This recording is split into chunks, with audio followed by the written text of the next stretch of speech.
to Circle of Unity's series, Heal Your Hurting Mind, Episode 2. Sometimes the hardest part is not that you feel anxious, heavy, numb, restless, angry, or emotionally tired. The hardest part is not knowing why. Because when you do not understand what is happening inside you, your mind starts filling in the blanks with the worst answers. Maybe I'm broken. Maybe I'm weak. Maybe I'm failing God. Maybe this is just who I am now. Maybe everyone else knows how to live and I'm the only one pretending. That is where the storm gets dangerous, because the pain itself is hard enough, but the story you start telling yourself about the pain can become even heavier than the pain itself. You can handle a hard season better when you know it's a season. But when your mind tells you that this is your identity now, it starts to feel like you're not walking through a storm. It starts to feel like the storm moved inside of you. But what if the way you feel is not proof that something is wrong with you? What if it's proof that something happened to you, around you, inside you, or behind you, and your mind has been trying to keep you safe ever since?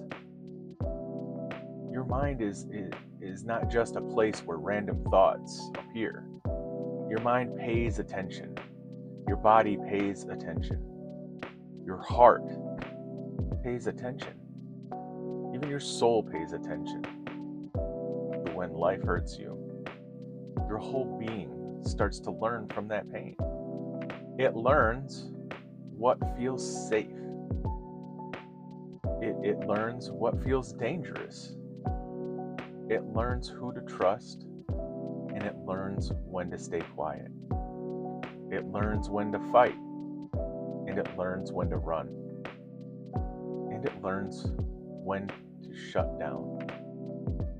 And sometimes the very thing that helped you survive one season becomes the very thing that makes the next season so hard to live in. That is why you can be safe now, but still feel scared. You can feel loved now, but still expect rejection. You can be doing better now, but still feel like something bad is about to happen, like it's right around the corner. You can have people around you, but still feel alone. You can believe in God, pray to God, love God, and still feel like your emotions are louder than your faith. That does not mean your faith is fake. It means your inner world may still be healing. It means your thoughts, emotions, memories, habits, and reactions may still be catching up to the truth. Sometimes peace does not feel natural at first, because chaos is what your mind learned to expect.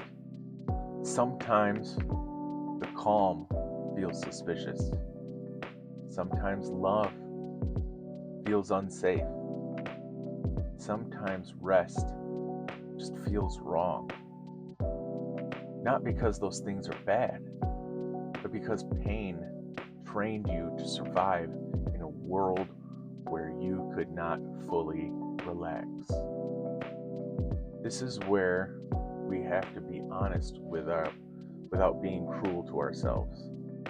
This is a difference between what happened to you and who you are. There is a difference between a wound and an identity. There is a difference between a reaction and a destiny. You may feel anxious, but but you are not the anxiety.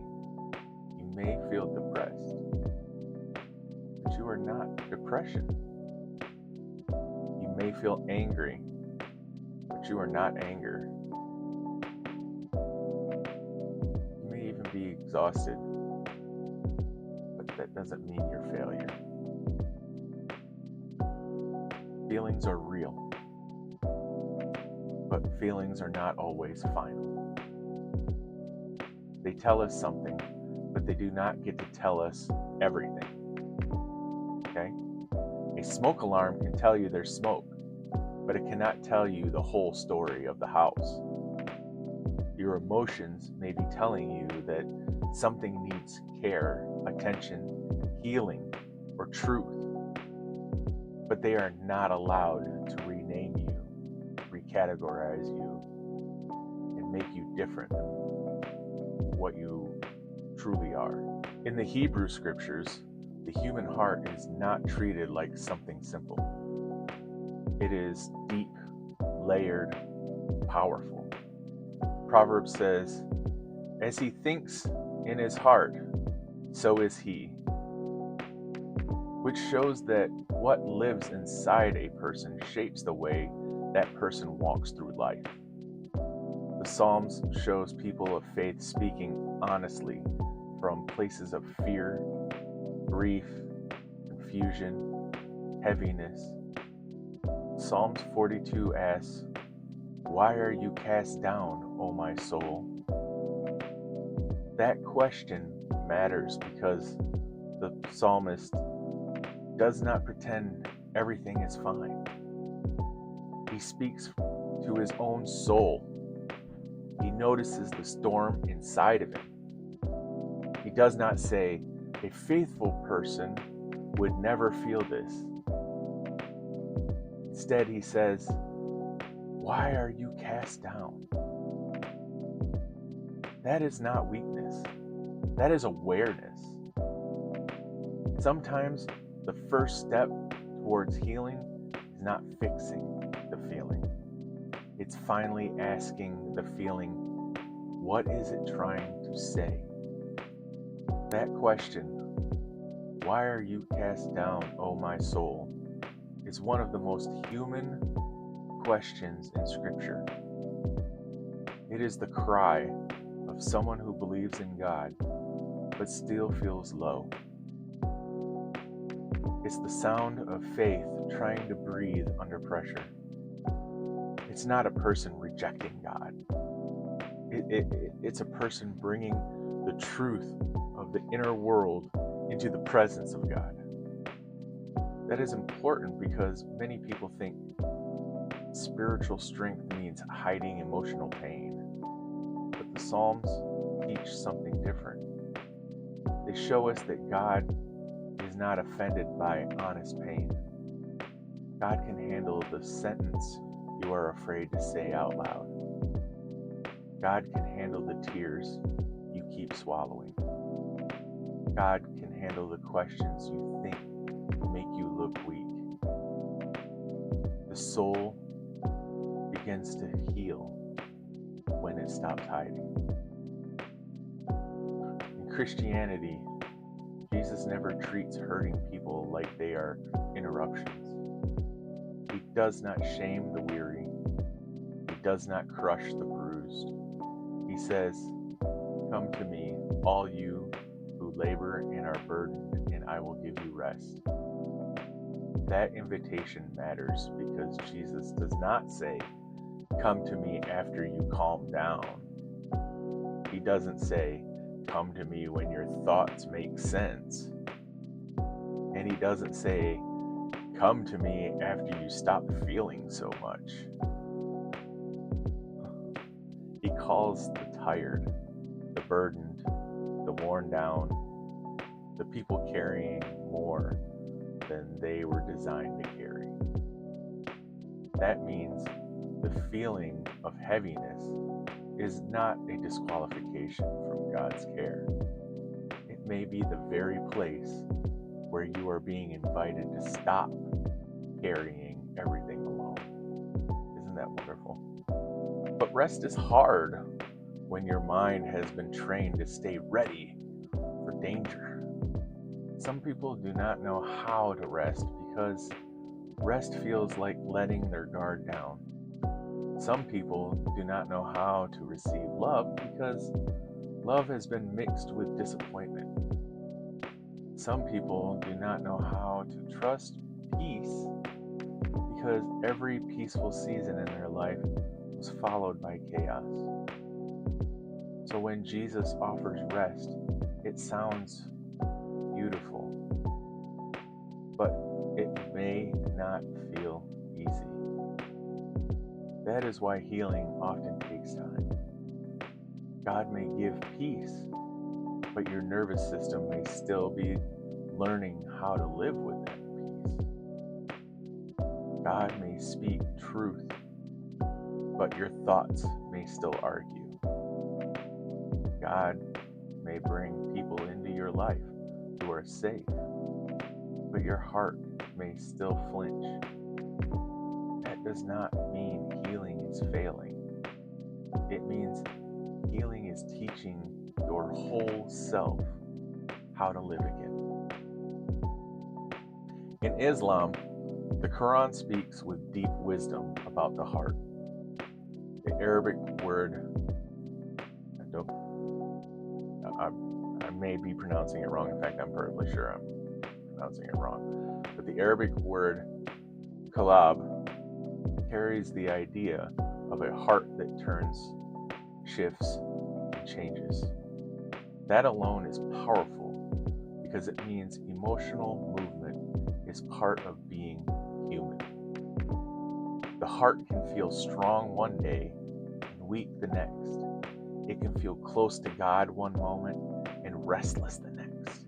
The Quran says, "Surely in the remembrance of Allah do hearts find rest." In Surah Ar-Ra'd 13:28. Again, I'm probably mispronouncing it, but that does not mean a person never struggles. It means the heart needs a place to return. It means remembrance is not just a religious act, it is a spiritual anchor. When the heart keeps shifting, remembrance helps it come back to what is true. The Quran also teaches sabr and tawakkul, patience and trustful reliance on God. Again, I know I'm mispronouncing horribly. These are not passive words. Sabr is not pretending pain does not hurt. Tawakkul is not sitting still while everything falls apart. Sabr means you do not let the storm decide who you become. And tawakkul means you take the next right step while trusting God with what you cannot control. That is exactly what a hurting mind needs. It needs patience because healing rarely happens all at once. It needs trust because you cannot control every feeling that rises inside you. It needs action because healing asks you to participate. And it needs God because there are places in the human heart that human effort alone cannot reach. So why do you feel this way? Maybe because your mind learned how to survive before it learned how to heal. Maybe because your body has been carrying stress that your mouth never spoke. Maybe because your heart has been grieving something you told yourself was not a big deal. Maybe because your soul is tired from pretending.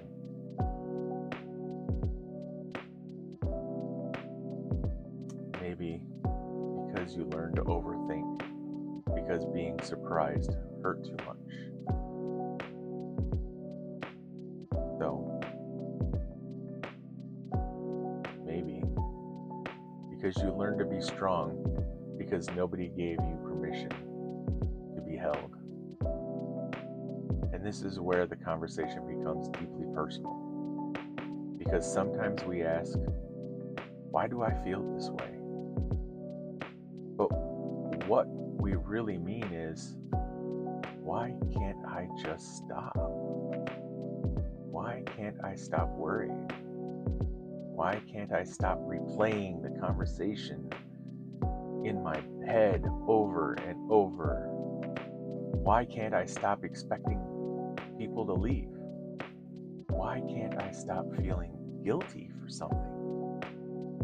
Why can't I stop being tired? Why can't I stop getting irritated so quickly? And why can't I feel, or why can't I stop feeling like I'm behind in life?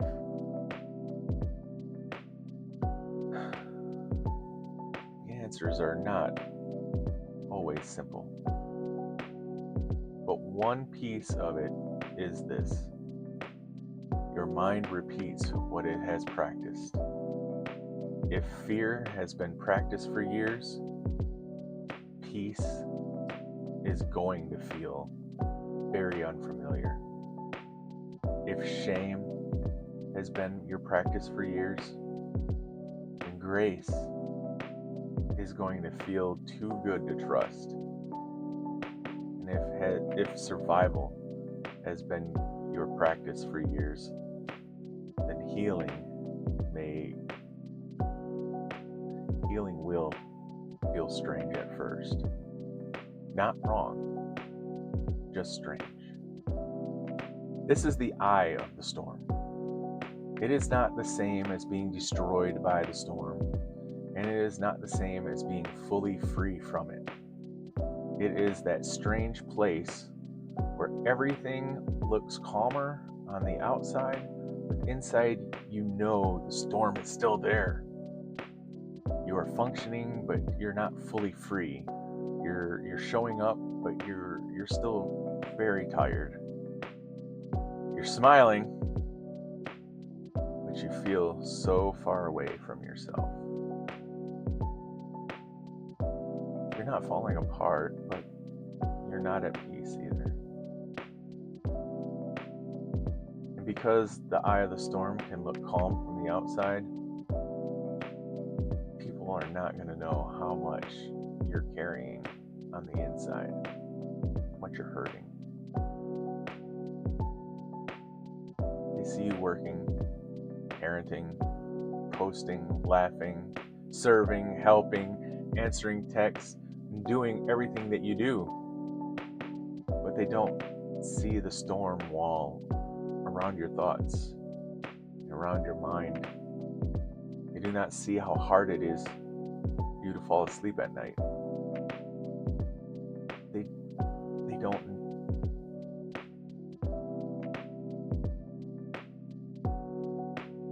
They do not see how quickly your chest tightens. They do not see the emotional math you do before every conversation. And they do not see the part of you that is tired of being just okay.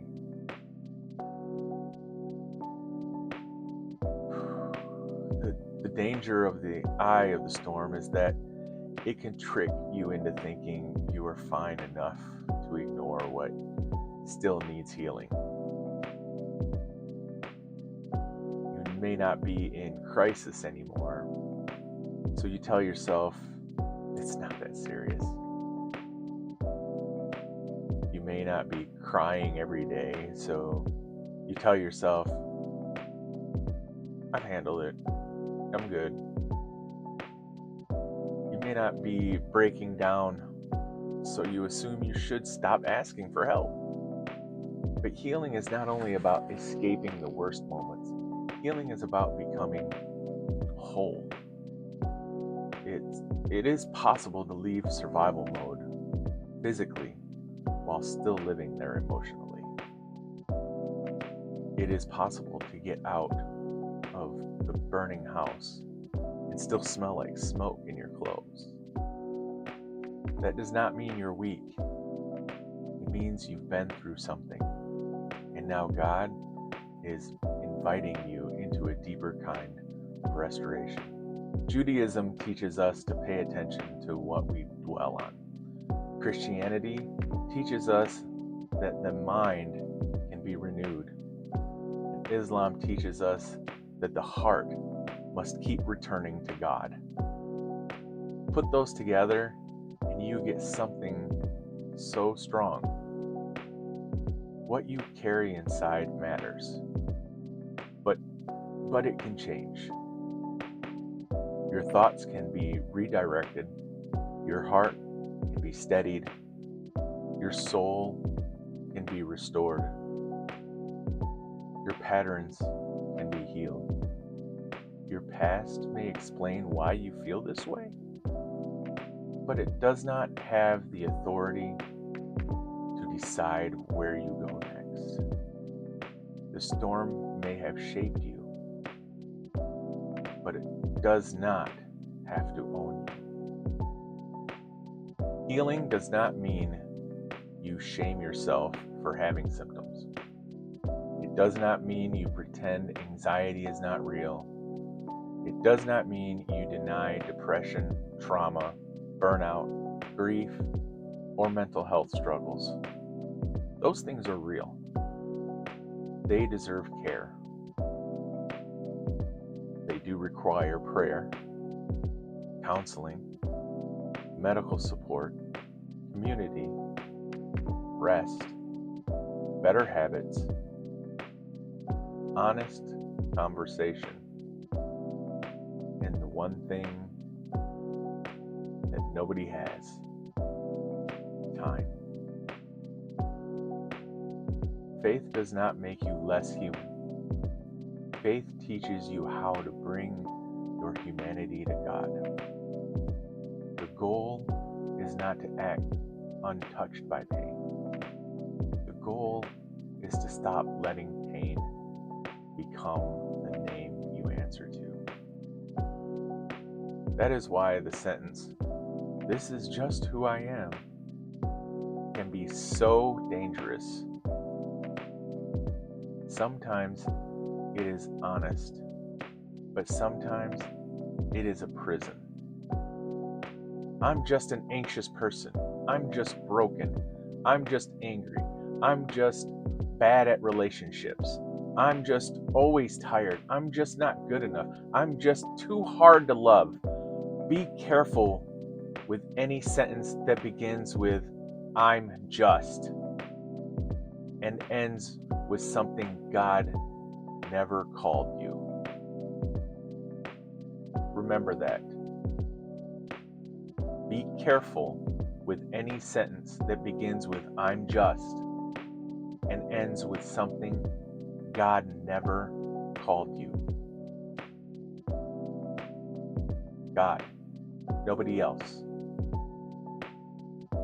That sentence may feel true because you have lived with it for so long, but familiar is not the same as holy.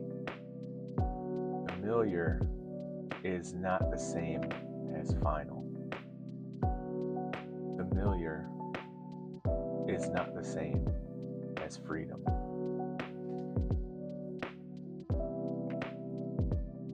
The mind often confuses familiar with safe. That is why some people keep returning to the same pain. Not because they love pain, but because they understand it. A peaceful life can feel strange when chaos raised you. A healthy relationship can feel boring when drama trained you.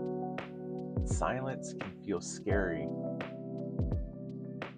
when your mind is used to noise.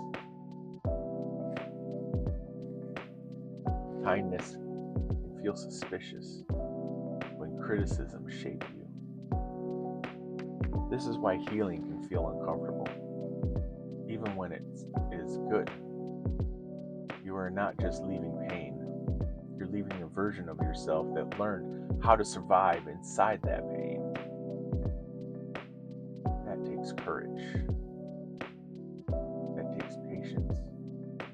And that takes God. Paul says in Romans 12:2, to be transformed by the renewal of the mind. That is a powerful phrase because transformation is not just behavior control. It is not simply trying harder to look better on the outside. It is renewal. It is the inner world being reshaped by truth. The mind that once expected rejection can now be renewed to receive love. The mind that once lived in fear can be renewed to practice trust. The mind that once repeated shame can be renewed to hear grace. The mind that once survived by control can be renewed to surrender. Renewal does not erase the past, but it changes the power that the past has over your present. Okay? Renewal does not erase the pain, but it changes the power that we give the past over our present. Remember that. In the Quran, it says that God does not burden a soul beyond what it can bear. That verse has comforted millions because it reminds us that God sees human limits. God is not confused about what people can carry. God is not cruel with the wounded, but the truth should not be twisted into, I should be able to handle everything alone. No. Sometimes what you can bear includes receiving help. Sometimes what you can bear includes admitting you are tired. Sometimes what you can bear includes letting someone sit with you, pray with you, guide you, counsel you, and simply remind you that the storm is not the whole sky. God may strengthen you directly, and God may strengthen you through other people. That is why isolation is also very dangerous. Pain grows louder in isolation. Shame grows louder in isolation. Fear grows louder in isolation.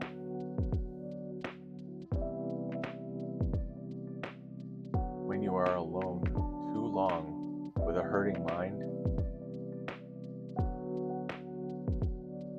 your thoughts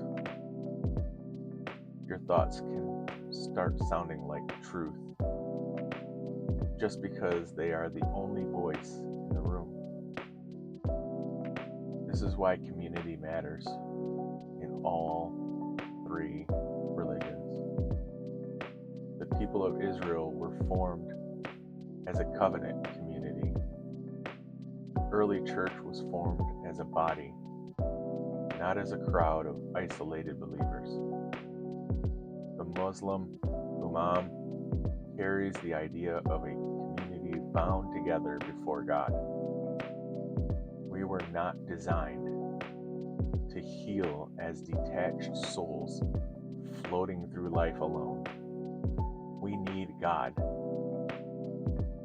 We need each other. We need people who help us remember what God says when our pain gets too loud, deafening loud. So maybe the question is not only, why do you feel this way? Maybe the deeper question is, what has your pain been teaching you?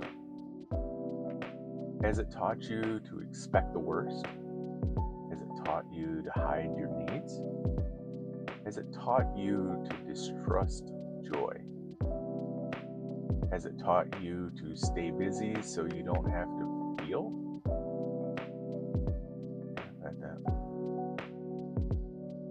Has it taught you to push people away before they can disappoint you?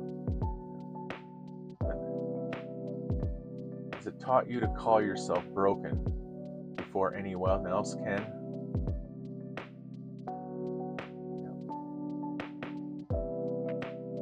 A lot.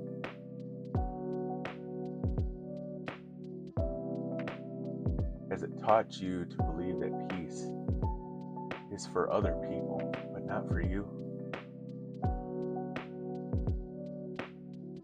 If pain taught you those things, then healing will have to teach you something new. And healing begins with telling the truth, not the dramatic version, not the filtered version, not the version that makes you sound stronger than you are. The real truth. I am tired. I am scared. I am angry. I miss who I used to be. And I don't know why I feel this way. I do need help. I want peace. But I don't know how to receive it.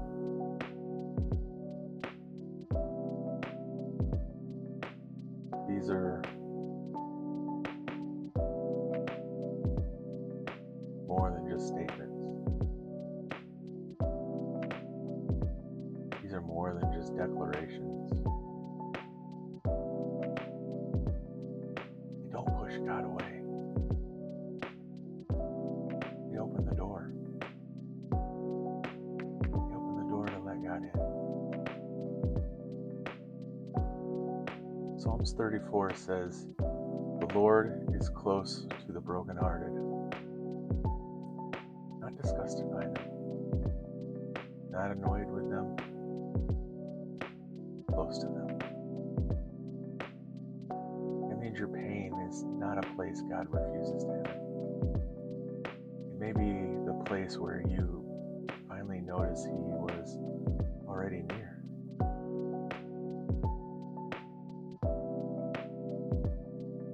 This is where the mystery of healing begins. You may not understand every reason you feel this way. You may not be able to trace every fear back to the one moment. You may not have a clean explanation for every emotional reaction. That's okay. You do not need to understand everything to begin healing.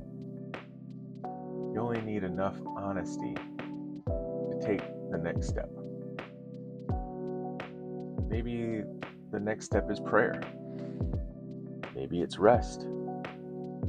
Maybe it's calling someone.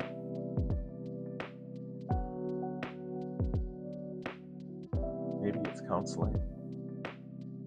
Maybe it's changing what you feed your mind. Maybe it is forgiving yourself for surviving the only way you knew how. Maybe it's saying, this feeling is real, but it's not my name. Because here's the truth.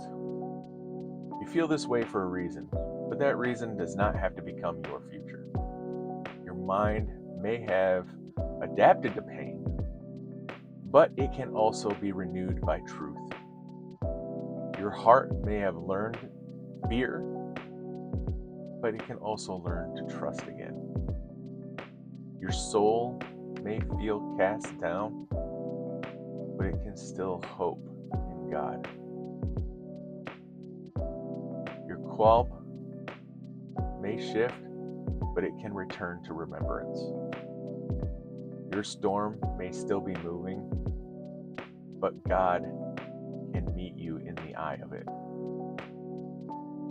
Not only when the sky clears, not only when you finally feel strong, not only when you understand yourself perfectly, but right there, in that strange, unsettling calm where you are not falling apart, but you're not fully whole.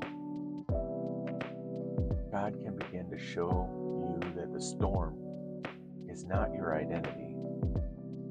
It is something you're just passing through.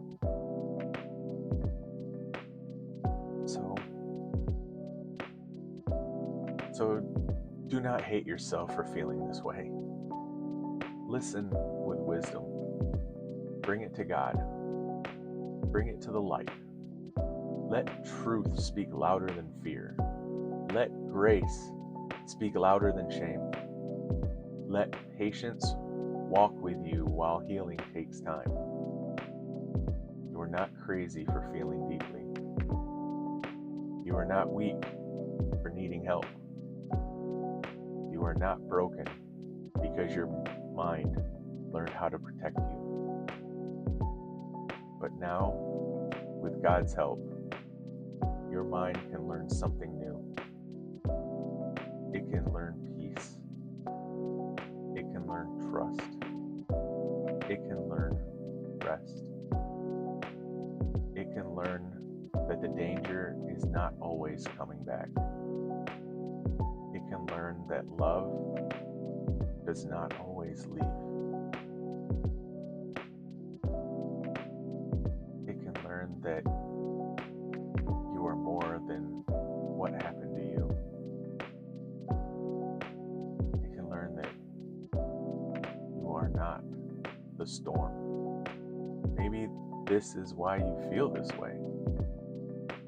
Because something inside you has been asking to be healed, not hated. Maybe the anxiety is not your enemy, but a signal. Maybe the exhaustion is not laziness, but a warning. Maybe the numbness is not emptiness, but protection that stayed too long. Maybe the anger is not who you are, but grief that never found a language. Maybe the heaviness is not proof that God left you, but proof that you have been carrying something God never asked you to carry alone. And maybe today is not the day everything gets fixed.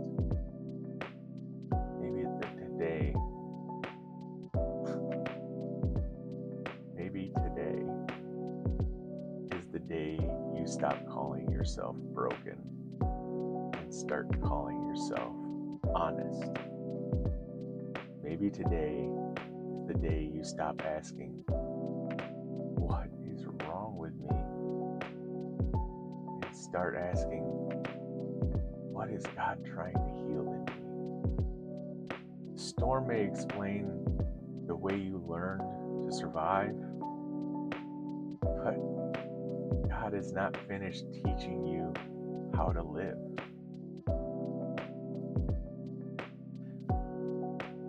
I hope this helped. I hope that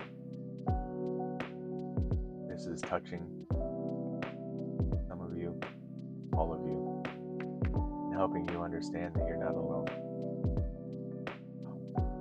I know as I go through this, I am being moved as well, because I made this series because it's not just to help people, because I'm going through it myself. And I know if I'm going through it, others are. I want to help. I just put it on my heart to help. So you're not alone. Okay? I know it feels lonely. I know it can be. But you're not. Okay?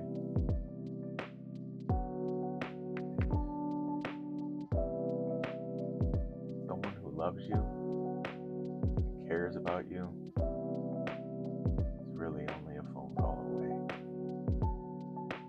Okay?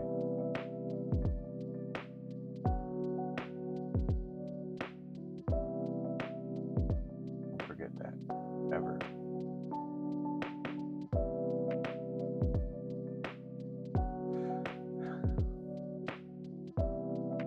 Well, thank you for joining